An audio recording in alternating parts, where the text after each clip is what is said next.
జీవితం అన్నాక కష్టాలు రావడం సర్వసాధారణం. అయితే కష్టాలను తలుచుకుంటూ జీవిస్తే జీవితంలో ముందుకు ఎప్పటికీ సాగలేము. ఈ చిన్న కథ చదివితే ఈ విషయం స్పష్టంగా అర్థమవుతుంది. ఇంతకీ ఆ కథ ఏమిటంటే, రాజు అనే యువకుడు జీవితంలో అన్నీ కోల్పోతాడు. చేసిన వ్యాపారంలో నష్టాలు వస్తాయి. సంపాదన అంతా ఆవిరైపోతుంది. నమ్మిన వారు మోసం చేస్తారు. చివరికి అంతా దూరమై ఒక్కడే మిగిలిపోతాడు. ఇక ఎక్కడ చూసినా ఏమీ కనిపించదు.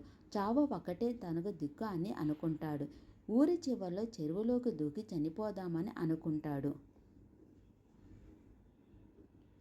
వెళ్ళి చెరువు కట్టపై కూర్చొని తన జీవితంలో జరిగిన క్షణాలను తలుచుకుంటూ బాధపడుతూ ఉంటాడు. ఇంతలోనే అటుగా ఓ సాధువు వెళ్తూ ఏమైందని అని అడుగుతాడు. దీంతో వెంటనే స్పందించిన రాజు తన కష్టాలను చెప్పుకొని వస్తాడు. అయితే సాధువు ఓ పని చెప్తాను, చేస్తావా అని అంటాడు. ఒక చిన్న గిన్నెలో నీరు నింపి చెరువు వరకు వెళ్ళి రమ్మని చెప్తాడు. అయితే ఓ షరతు పెడతాడు ఆ సాధువు. ఎట్టి పరిస్థితిలో నీటి చుక్క కింద పడకూడదని అంటాడు. దీంతో రాజు జాగ్రత్తగా అడుగు వేసుకుంటూ నది వరకు వెళ్ళి వస్తాడు. రాగానే సాధువు, నువ్వు నడిచేటప్పుడు ఎవరి గురించి ఆలోచించావా అని అడుగుతాడు. అందుకు రాజు బదులిస్తూ, ఏది ఆలోచించలేదు. నా దృష్టి మొత్తం ఈ గిన్నెలోని నీటిపైనే ఉంది. అందుకే నీటి చుక్క కింద పడలేదు అని అంటాడు రాజు. సాధువు బదులిస్తూ, జీవితం అంటే ఇదే.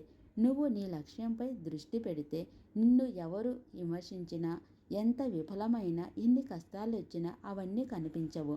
నీ దారి నువ్వే నిర్ణయించుకోవాలి. జీవితంలో ఎంత కోల్పోయినా, ఎన్ని కష్టాలు వచ్చినా చివరి అవకాశం ఎప్పటికీ ఉంటుంది. దానిని సద్వినియోగం చేసుకుంటే జీవితంలో మళ్ళీ ముందుకు వెళ్ళొచ్చు అని చెప్తాడు ఆ సాధువు. అది విన్న రాజు చావు సమస్యకు పరిష్కారం కాదని తెలుసుకొని మరో కొత్త లక్ష్యాన్ని ఏర్పాటు చేసుకొని ముందుకు సాగుతాడు రాజు. కష్టాలనేవి సహజంగా అందరికీ వస్తాయి. కానీ తొందరపడి ఎవరు ఏ నిర్ణయం తీసుకోవద్దు. ఈ చిన్న స్టోరీ మీకు నచ్చిందంటే లైక్ చేయండి, షేర్ చేయండి.